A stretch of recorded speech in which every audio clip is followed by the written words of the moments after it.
It started with fire, silence, and blood. The Bloodspire Consortium thought humanity was weak. They were wrong. And by the time they realized it, we were already in their walls. The emergency alarm blared through the corridors of Aegis Hub, its urgent wail echoing off the metallic walls. Commander Wren's boots thundered against the floor as he sprinted towards the command center, his breath coming in short, controlled bursts. The station's artificial gravity seemed to press down on him with each step, a constant reminder of the precarious nature of their existence in this distant sector of space. As the doors to the command center hissed open, Wren was greeted by a scene of controlled chaos. Holographic displays flickered with real-time data streams, casting an eerie blue glow over the faces of the assembled leaders. Human officers hunched over consoles, their fingers dancing across haptic interfaces as they processed incoming reports. At the center of it all stood Admiral Kyle, her face a mask of grim determination. "Wren, glad you could join us," Kyle said, her voice tight with tension. "We've got a situation." Wren's eyes were immediately drawn to the two alien figures flanking the Admiral. To her right stood Dax, a towering Zirconian warrior, his forearms crossed over his armored chest. The bony ridges on his head seemed to catch the light of the displays, giving him an otherworldly appearance. On Kyle's left was Nira of the Etherians, their translucent gelatinous form pulsing with subtle bioluminescence. "What's happened?" Wren asked, his mind already racing through possible scenarios. Kyle's fingers danced over a nearby console, bringing up a holographic map of the sector. Red markers blinked ominously across the display. 2 hours ago, we lost contact with Outpost Sigma and Delta. Simultaneously, we received distress calls from the colonies on Viridian and Stellaris Prime. Wren felt his stomach drop. Coordinated attacks. Dax's gravelly voice filled the room indeed. Human. The reports indicate a well-organized assault. Multiple ships, advanced weaponry. They struck with precision and brutality. Nira's form rippled their voice, a melodious whisper that somehow carried across the room. Our deep space sensors detected warp signatures consistent with the Bloodspire Consortium. It appears they have expanded their operations into this sector. The name sent a chill down Wren's spine. The Bloodspire Consortium was notorious throughout the galaxy. A loose coalition of pirates, smugglers, and mercenaries known for their ruthlessness and technological prowess. "Do we have casualty reports?" Wren asked, dreading the answer. Kale's face tightened. "Preliminary estimates are grim." The outposts were completely destroyed. As for the colonies, she paused, her voice catching. "We're looking at thousands, dead or missing. The bastards didn't just raid.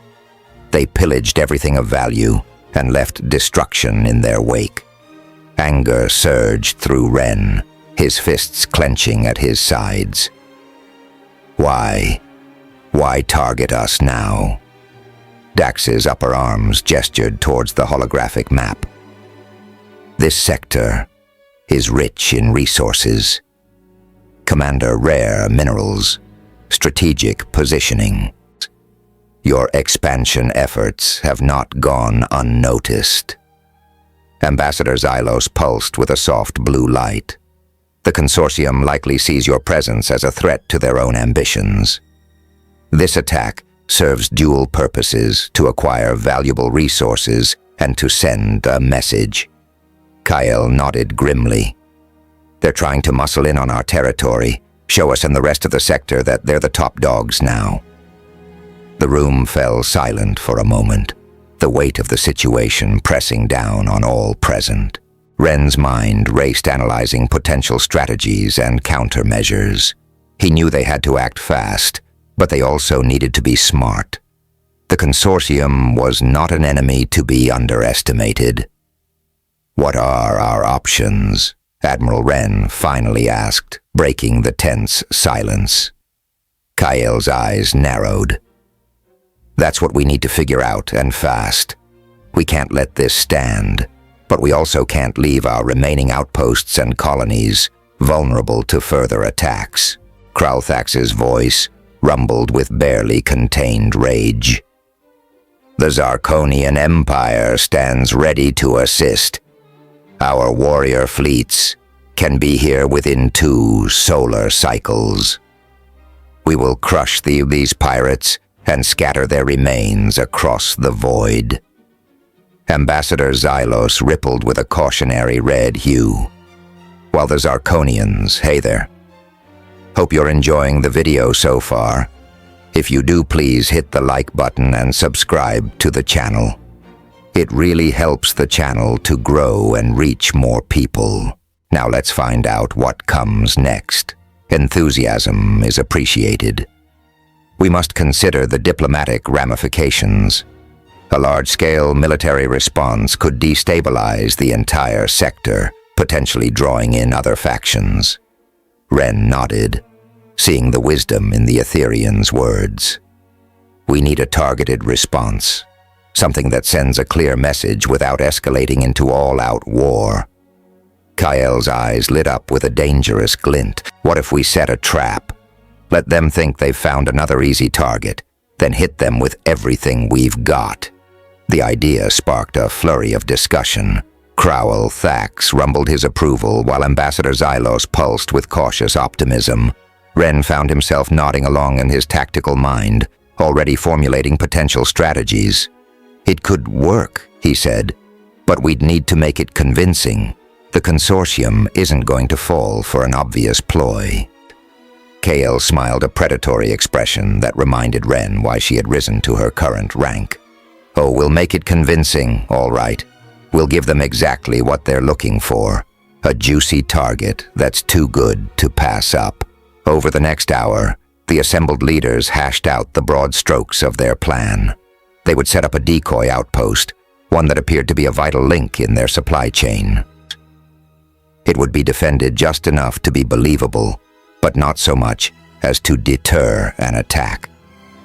Meanwhile, they would prepare a devastating counterattack, drawing on every resource at their disposal. As the meeting drew to a close, Wren felt a mix of anticipation and dread. They were taking a significant risk, but the potential payoff was worth it. If they could deal a decisive blow to the Bloodspire Consortium, it would secure their position in the sector and avenge the lives lost in the initial attack. Kael addressed the room one final time, her voice filled with steel. "I don't need to tell any of you how high the stakes are. This isn't just about protecting our interests. It's about showing the galaxy that humanity and its allies are not to be trifled with. We've carved out our place among the stars, and we'll be damned if we let a bunch of pirates take it from us." Dax slammed his fists together in a gesture of solidarity. "The Zarkonian Empire stands with you, Admiral. These criminals will learn to fear the combined might of our peoples." Nira pulsed with a determined yellow light. "The Ethereans, too, will lend our full support. Our sensor arrays and cloaking technologies are at your disposal." Wren felt a surge of pride as he looked around the room. This unlikely alliance, humans, Zarkonians, and Ethereans, represented the best of what they could achieve together. Despite their differences, they stood united against a common threat. As the meeting adjourned, Wren approached Kael. "Ma'am, I'd like to volunteer to lead the ground team for this operation. I know the risks, but I can't sit this one out." Kael studied him for a moment, then nodded. "I had a feeling you'd say that, Adrian. All right, the ground team is yours, but I want you to handpick your squad. We can't afford any weak links." Wren saluted crisply. "Understood, Admiral. We won't let you down." As he left the command center, Ren's mind was already racing with preparations. He had a team to assemble equipment to requisition and strategies to formulate. The Bloodspire Consortium had no idea what was coming for them. In the days that followed, Aegis Hub became a hive of activity. Every available resource was poured into preparing for the upcoming operation. Engineers worked around the clock to modify ships and weapons. Intelligence officers pored over every scrap of data on the consortium, and combat teams ran endless simulations to prepare for every possible scenario. Ren threw himself into the preparations with single-minded focus. He handpicked his ground team, selecting a mix of seasoned veterans and promising young talent. Each member brought unique skills to the table, from demolitions, experts, to tech specialists, to close-quarters combat masters. As they trained, Ren pushed his team to their limits and beyond. They ran drill after drill, simulating every possible contingency. He knew that in the heat of battle, it would be this preparation that kept them alert and ensured mission success. One evening, as Ren was reviewing tactical data in his quarters, he received an unexpected visitor. Ambassador Xylos glided into the room, their form pulsing with a soft, calming light. Ren, the Etherean's melodious voice filled the space. "I hope I am not interrupting." Ren stood, offering a respectful nod. "Not at all. Ambassador, what can I do for you?" Xylos's form rippled a gesture Ren had come to recognize as their equivalent of a sigh. "I wanted to speak with you about the upcoming operation. While I understand the necessity of our actions, I cannot help but feel concerned." Ren's brow furrowed. "Concerned about what specifically?" "About the potential for escalation."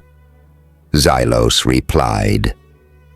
"The Bloodspire Consortium, for all their brutality, are not fools. They will recognize this as a deliberate strike against them. Have we truly considered the long-term consequences of such an action?"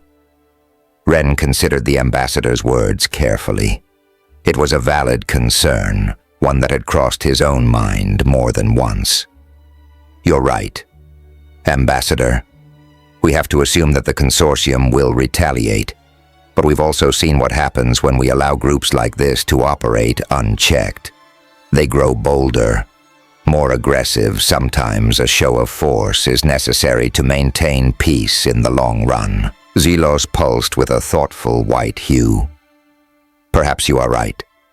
Commander, it is not the Aetherian way to seek conflict, but we recognize that sometimes it finds us nonetheless. I only hope that this action will lead to greater stability in the sector, not further chaos." As the ambassador turned to leave, Ren felt compelled to add one last thing. "Ambassador Xylos, I want you to know that we appreciate the Aetherians' support in this. Your people's commitment to peace and diplomacy is admirable, and it's a reminder of what we're fighting to protect." Xylos's form shimmered with what Ren had come to recognize as their version of a smile. "Thank you. Commander May, your mission bring justice and restore balance to our sector." As the door closed behind the ambassador, Ren turned back to his tactical displays. The conversation had reinforced the weight of responsibility on his shoulders. This wasn't just about revenge or even justice. It was about securing a future where humans and their allies could thrive among the stars with renewed determination. Ren dove back into his preparations. The Bloodspire Consortium had made a grave mistake in underestimating humanity and its allies. Soon they would learn just how costly that mistake would be. Meanwhile, the Bloodspire Consortium's flagship, Bloodtide, drifted silently through the void, its hull a patchwork of stolen technology and battle scars. Deep within its bowels, in a chamber bathed in the eerie crimson glow of emergency lighting. The leaders of the most feared pirate coalition in the sector gathered to plan their next move. Zorik, a towering Kralavar, with mottled gray skin and cybernetic enhancements snaking across his skull, paced the length of the holographic display table. His 4 eyes, each a different shade of yellow, scanned the faces of his fellow captains. Some were familiar allies, others newly recruited to the consortium's cause. All were united by the promise of untold riches in this new sector. Our first strike against the human expansion has yielded impressive results. Zorik rumbled his voice, a guttural growl that sent shivers down the spines of even the most hardened criminals present. With a wave of his hand, he brought up a holographic display of their recent conquests. 2 outposts, raised 2 colonies, stripped bare. The Hall of Resources and Technology will keep our coffers full for cycles to come. A chorus of approving grunts and hisses filled the chamber. Tarn, a lithe saurian with iridescent scales, leaned forward, her forked tongue flicking out to taste the air. The humans were caught completely off guard. Their defenses crumbled like sandcastles before the tide. Zorik nodded, a predatory grin splitting his face. Indeed, and now we strike at the heart of their operations in this sector. He manipulated the holographic display, zooming in on a massive space station orbiting a gas giant, Aegis hub. The linchpin of human expansion efforts. Our spies report that in the wake of our attacks, they've diverted significant resources to fortify this position. The assembled captains leaned in, eyes gleaming with avarice as they studied the station's defenses. It was an impressive target, a prize that would cement the Bloodspire Consortium's dominance in the sector and cripple human efforts for years to come. As the captains began to discuss potential attack vectors, a voice cut through the excited chatter. "We shouldn't do this." The words, spoken softly, but with unmistakable conviction, caused a ripple of surprise to spread through the gathering. All eyes turned to the source.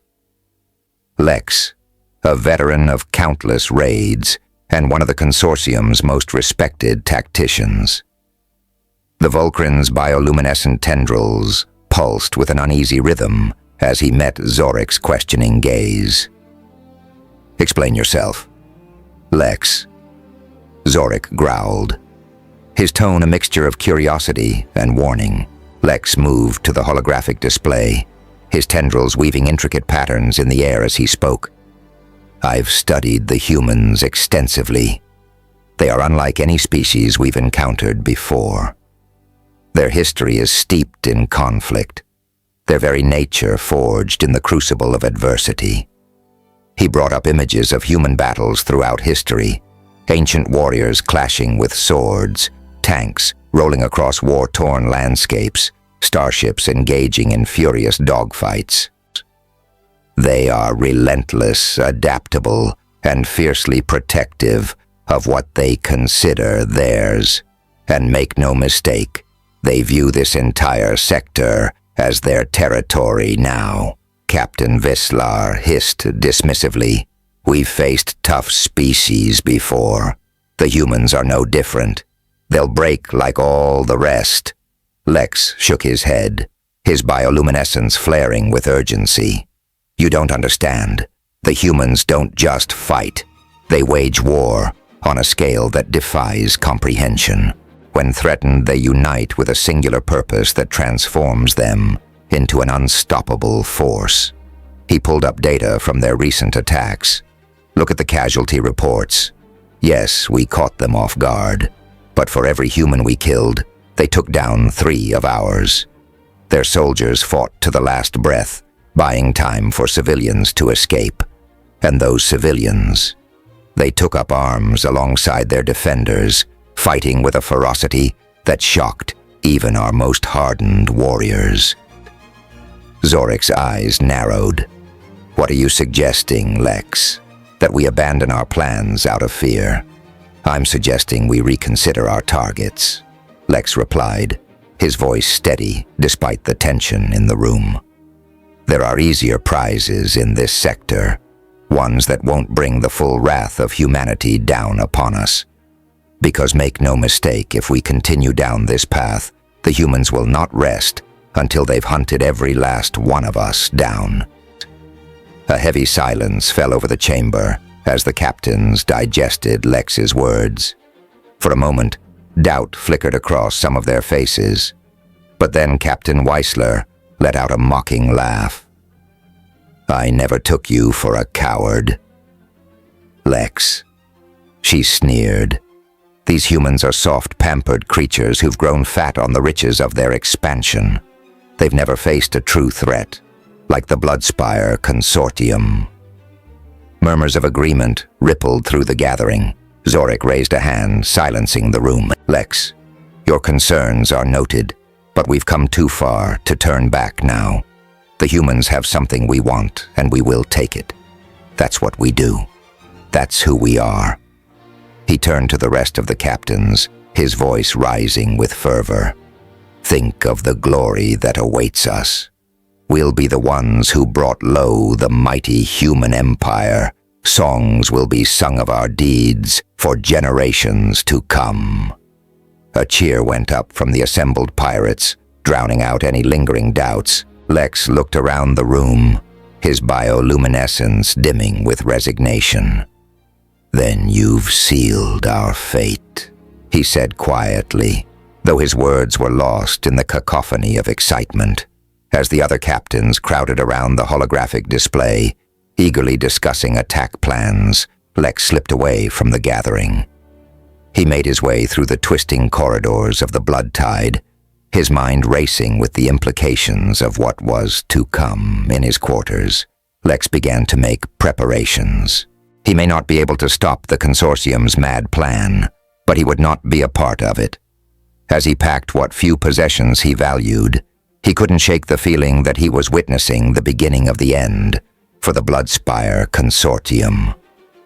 Back in the war room, oblivious to the departure of their most experienced tactician, the pirate captains finalized their audacious plan. Zoric's voice boomed over the excited chatter, laying out the details of their impending assault on Aegis Hub. We'll hit them hard and fast, he growled, manipulating the holographic display to highlight key targets. Our first wave will focus on their outer defenses.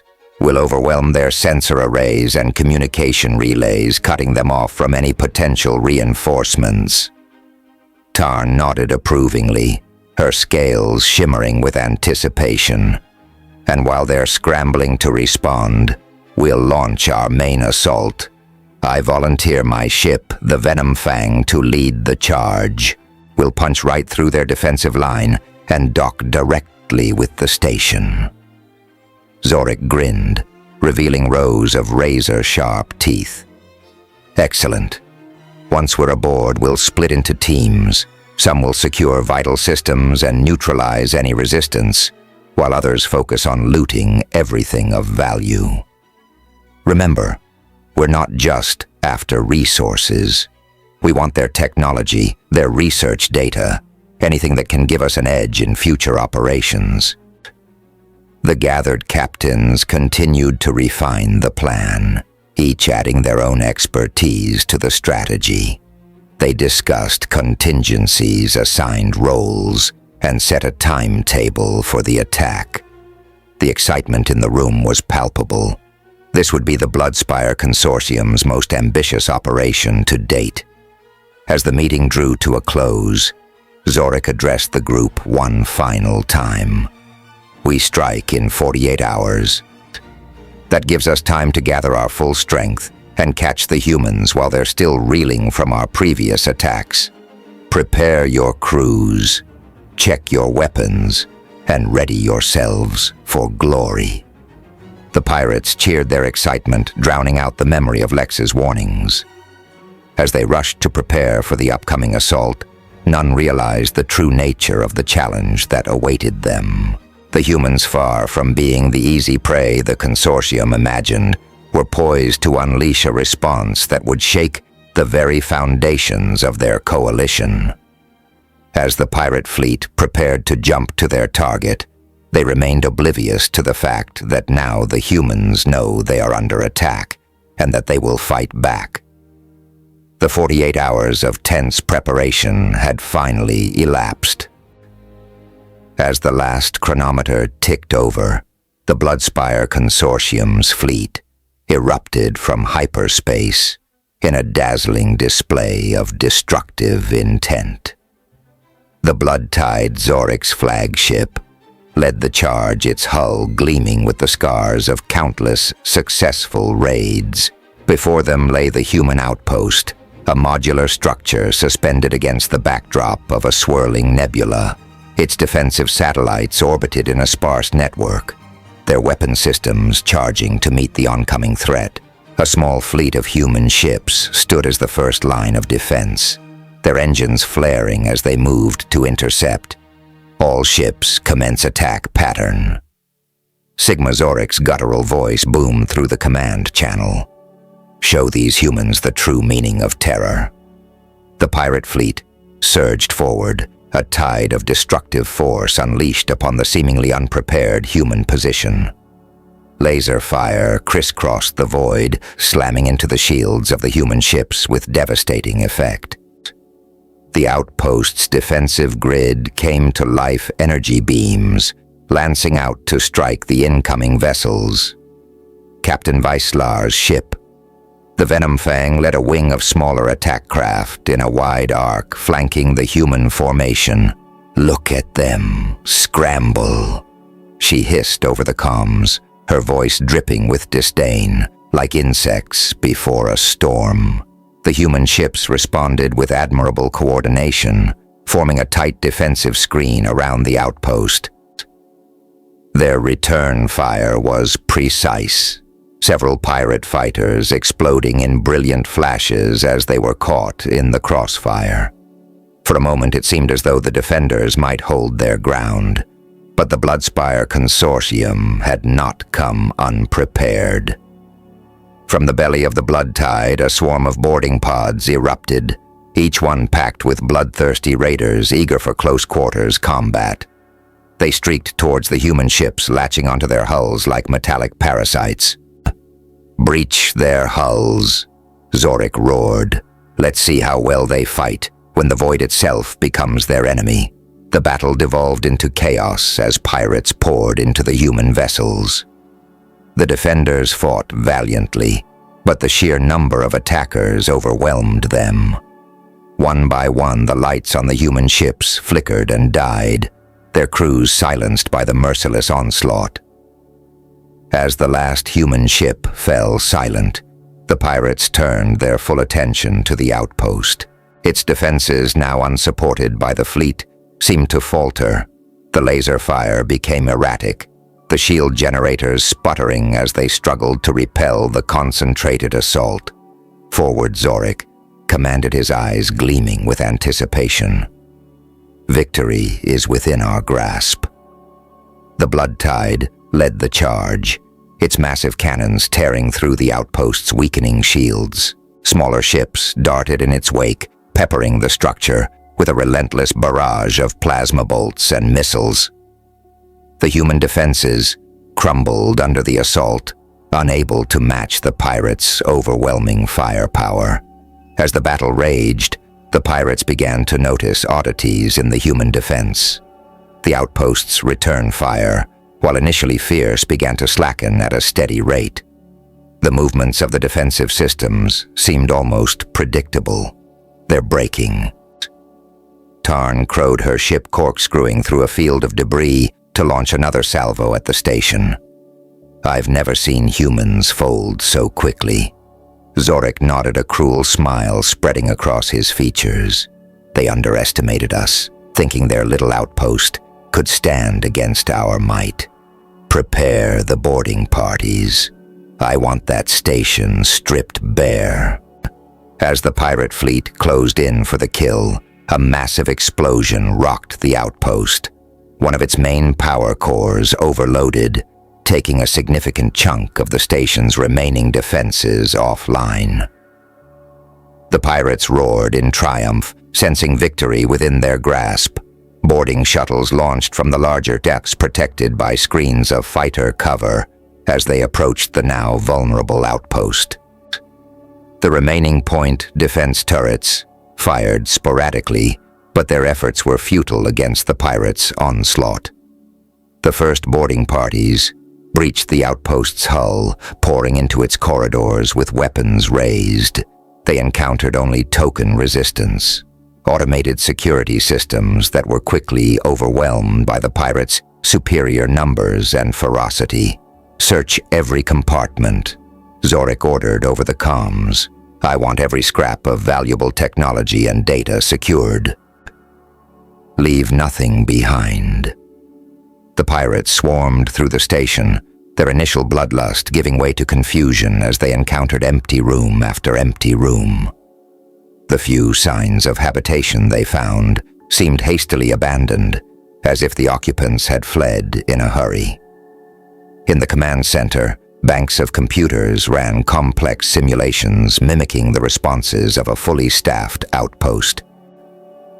The pirates, in their eagerness to claim their prize, failed to notice the true nature of their conquest.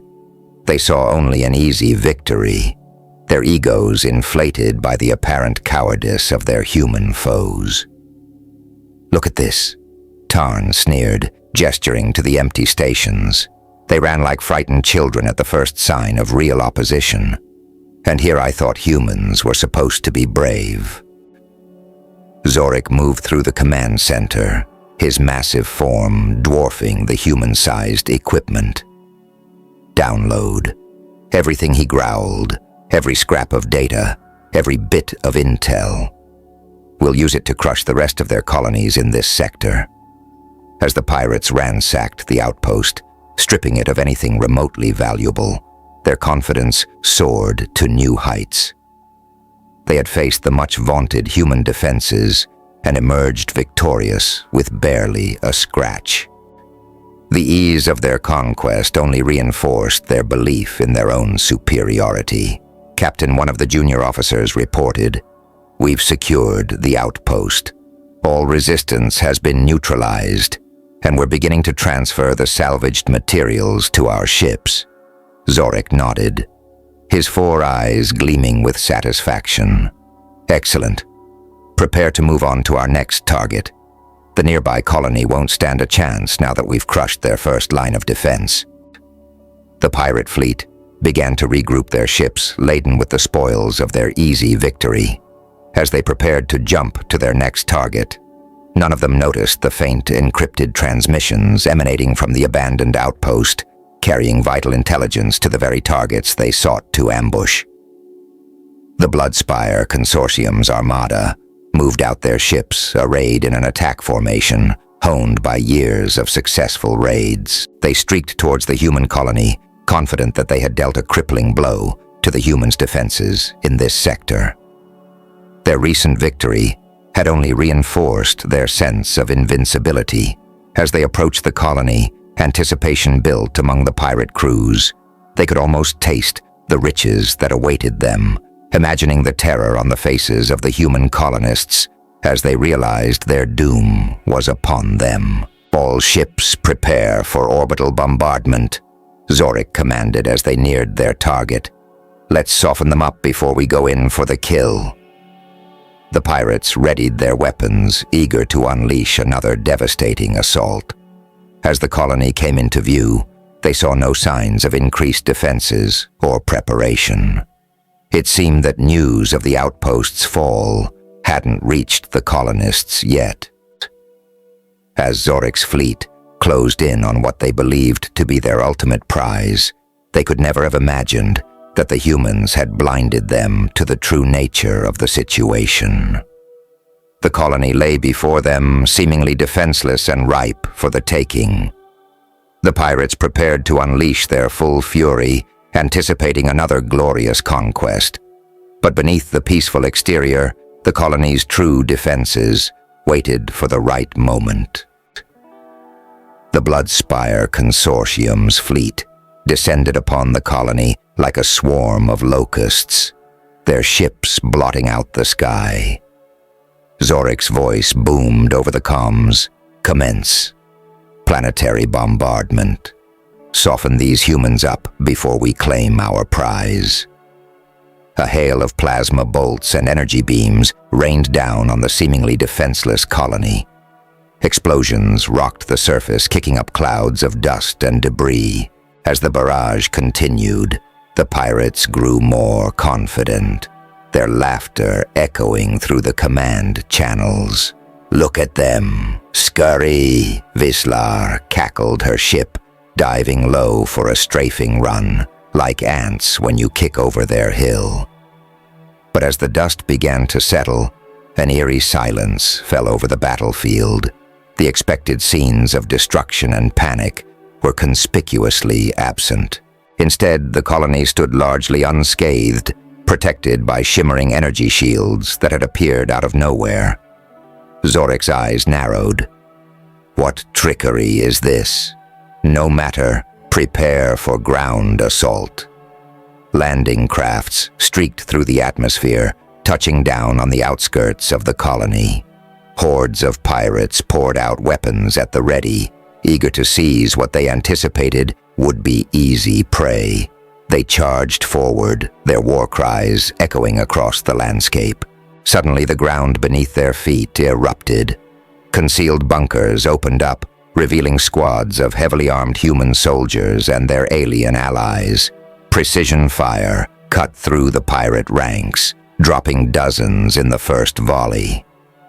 "It's a trap," screamed a pirate lieutenant, his voice cut short as a plasma bolt found its mark. In the skies above the human defense fleet, materialized as if from thin air, their stealth systems powering down. Sleek fighters and gunships swarmed the pirate vessels, which were now caught in a deadly crossfire. Zorik roared in frustration. How is this possible? They were defenseless. A calm, almost amused voice crackled over the comms. "I'm afraid you've been misled, Captain." It was Commander Wren, his holographic image appearing on the Blood Tides bridge. "Welcome to our little surprise party." The human forces and their alien allies unleashed their full might against the Bloodspire Consortium. In the skies above, Mira's voice crackled over the comms, starburst formation now. Her fighter squadron executed a daring maneuver, diving straight into the heart of the pirate fleet. At the last second, the squadron split apart in a blazing array of laser fire and missiles, each ship becoming a deadly pinwheel of destruction. The pirates, caught off guard by the audacious attack, scrambled to regroup. But the human pilots were relentless, their movements synchronized with inhuman precision. Zorik watched in mounting horror as his forces were systematically dismantled. How he growled, his 4 eyes wide with disbelief. How can they be turning this around? On the ground, the tide was turning just as dramatically.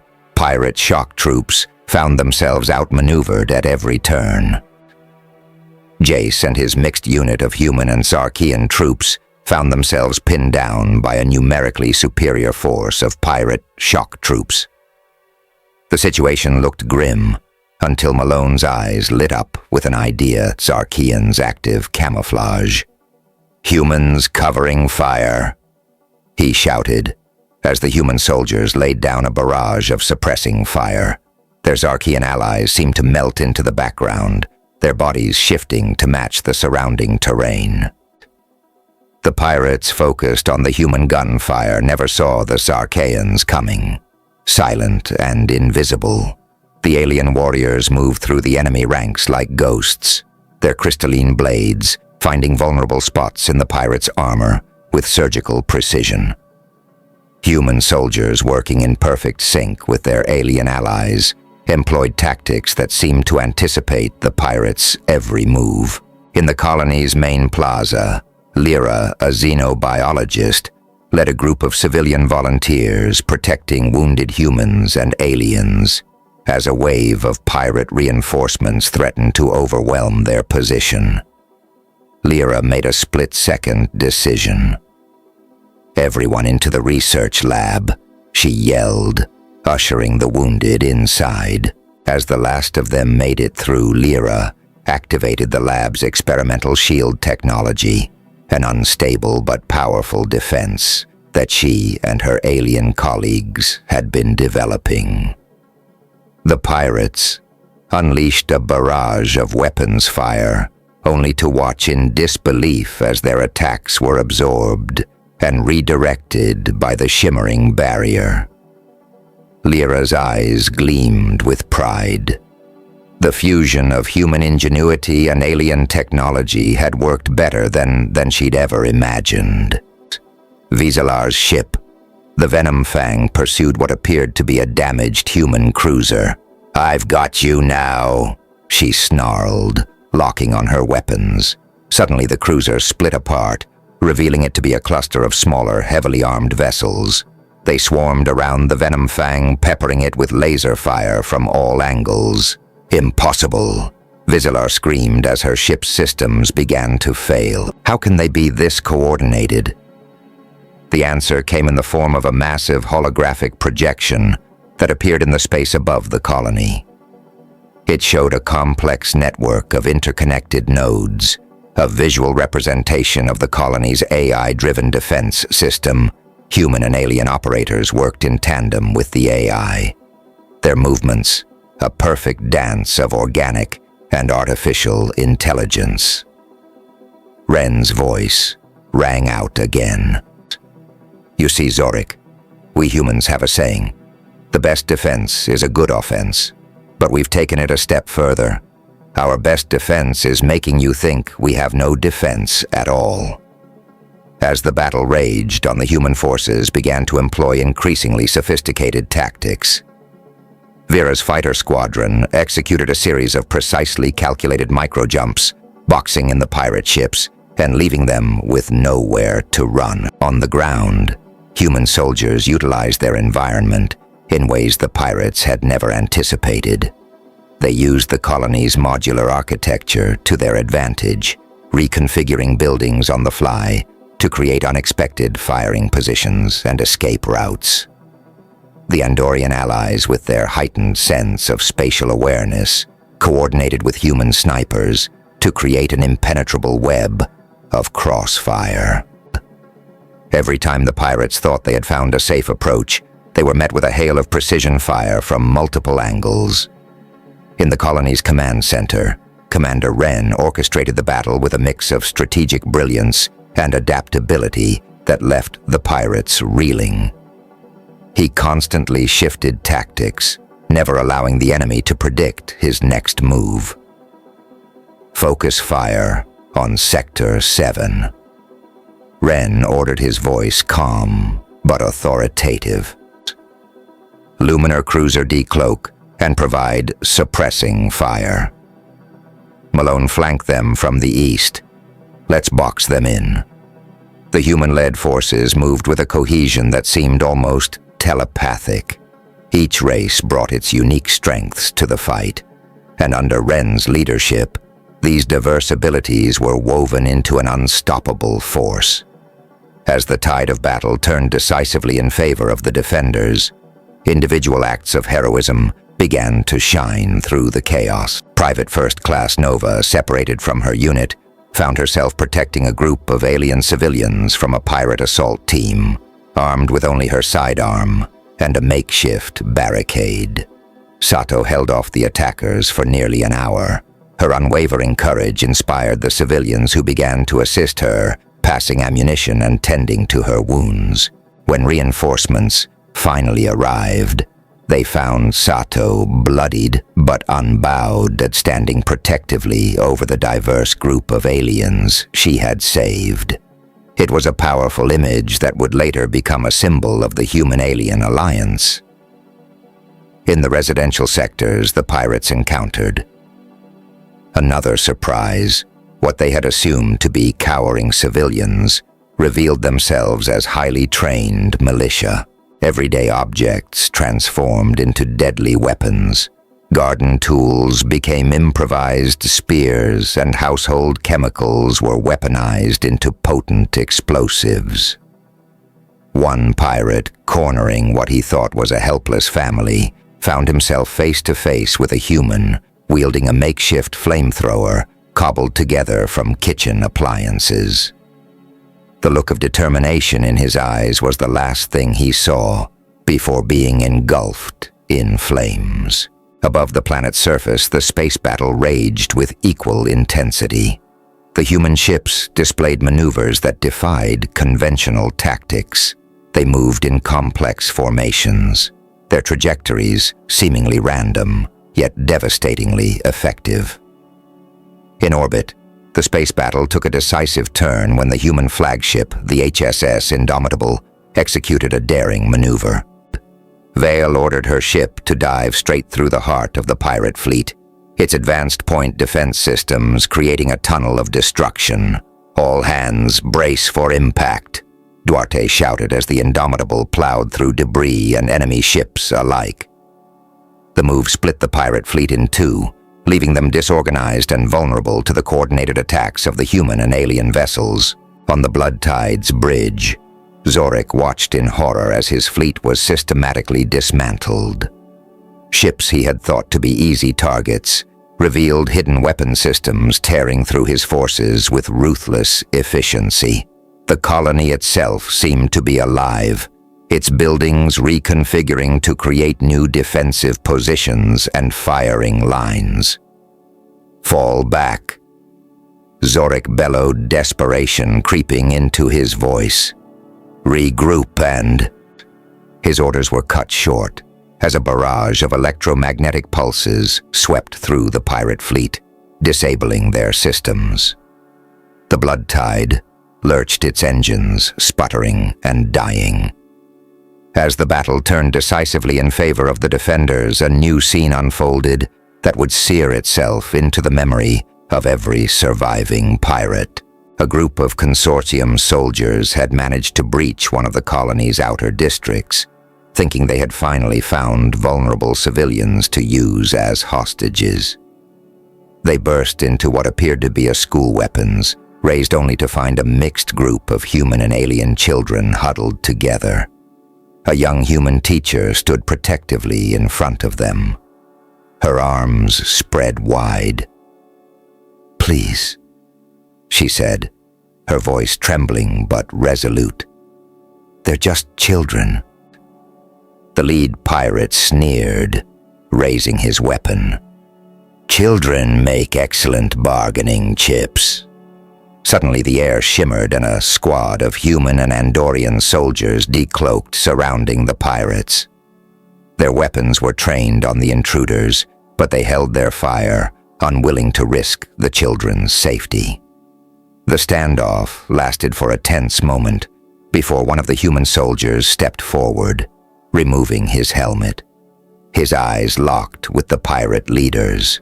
"You have a choice to make," he said calmly. "But know this, if you harm a single hair on these children's heads, there isn't a place in this galaxy where you can hide from us."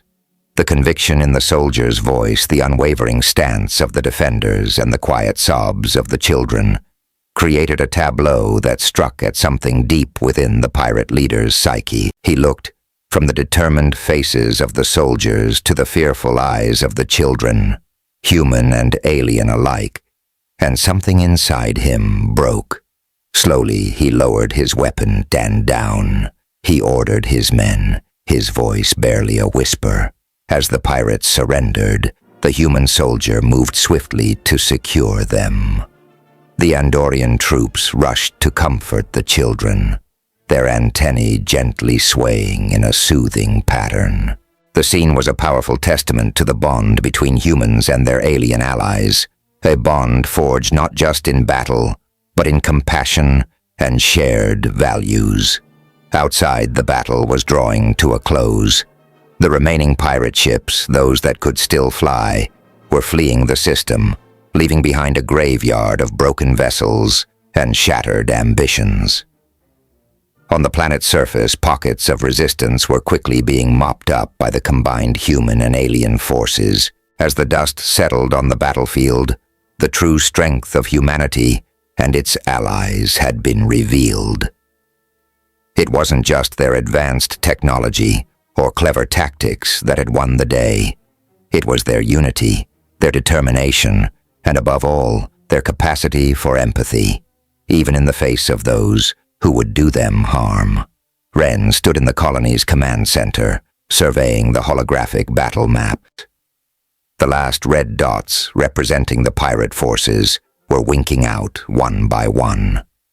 He turned to his alien advisors, a statuesque Zarkian and a crystalline Luminar, and nodded solemnly. "It's over," he said. "But our work is just beginning." The Bloodspire Consortium had come expecting to find an easy target. Instead, they had awakened a sleeping giant, a coalition of species united under human leadership, bound together by shared values and a common vision for the future. And as the survivors of the pirate fleet limped away into the depths of space, they carried with them a message that would soon spread throughout the galaxy. The humans and their allies were not to be trifled with. This sector of space was under their protection, and they would defend it and each other with everything they had back on the blood tide. Zorik watched his carefully laid plans crumble around him. His crew, once confident and bloodthirsty, now looked to him with fear and uncertainty in their eyes. "Sir," his first officer reported, voice trembling, "we've lost contact with ground forces in sectors 3 through 6. Our fleet is in disarray. What are your orders?" Zorik's mandibles clicked in agitation as he weighed his options. The humans and their allies had proven far more formidable than he could have ever imagined. With a growl of defeat, he opened a channel to his remaining forces. "All units, stand down. It's over." The words seemed to hang in the air for a moment before chaos erupted. Some pirate ships immediately powered down their weapons, while others, driven by desperation or misplaced loyalty, tried to make a run for it. On the ground, the remaining pirate forces found themselves surrounded. Human and alien peacekeepers moved in their weapons raised, but fingers off the triggers. It was a show of force, yes, but also one of restraint. A clear message that unnecessary bloodshed would be avoided if possible. As the last pockets of resistance were quelled, a surreal calm settled over the battlefield. The colonists emerged from their shelters, blinking in the sunlight of a world that had nearly been lost. Human children ran to hug their alien friends, the bonds of their shared community, stronger than ever in the face of adversity. Ren stood in the colony's central plaza, surveying the aftermath of the battle. The cost had been high. Buildings lay in ruins, and there were casualties on both sides. But as he watched humans and aliens working side by side to tend to the wounded and begin repairs, he felt a surge of pride. His comm unit buzzed, and Admiral Camila Duarte's holographic image appeared. "Excellent work, Commander," she said, her eyes gleaming with approval. "But we're not done yet. There's one last message we need to send." Ren nodded grimly. He knew what needed to be done. With a small team of engineers and communication specialists, Ren made his way to one of the downed pirate ships, a Corvette-class vessel that was still largely intact. As they approached, he could see the fear in the eyes of the captured crew members being led away by peacekeepers. Inside the ship, Ren's team worked quickly to bypass the security systems and gain access to the main communication array. The ship's interior was a stark contrast to human vessels, all harsh angles and utilitarian design, with none of the personal touches that human crews tended to add to their living spaces. "We're patched in, sir." One of the technicians reported broadcasting on all frequencies used by the consortium, plus general distress channels. Whatever you say, the entire sector will hear it. Ren took a deep breath, steeling himself. He thought of the colonists who had faced death with courage of the alien allies, who had stood shoulder to shoulder with humanity, of the countless lives across the galaxy that hung in the balance of this moment. When he spoke, his voice was clear and unwavering, carrying the weight of not just humanity, but of the entire alliance they had forged among the stars. This is Commander Ren of the human-led Galactic Alliance. To the Bloodspire Consortium, and all who dare follow their path, hear this and remember, we are united. We protect our own. We do not abandon our allies. Harm a human, and you will face not just our wrath, but the unyielding strength of a species that survives, adapts, and overcomes. Test us, and you will learn this truth the hard way. Humanity does not forgive. We came not to conquer, but to endure, not to intimidate, but to defend. The galaxy now knows we are not prey. We are the wall, and when darkness comes, we don't run, we rise.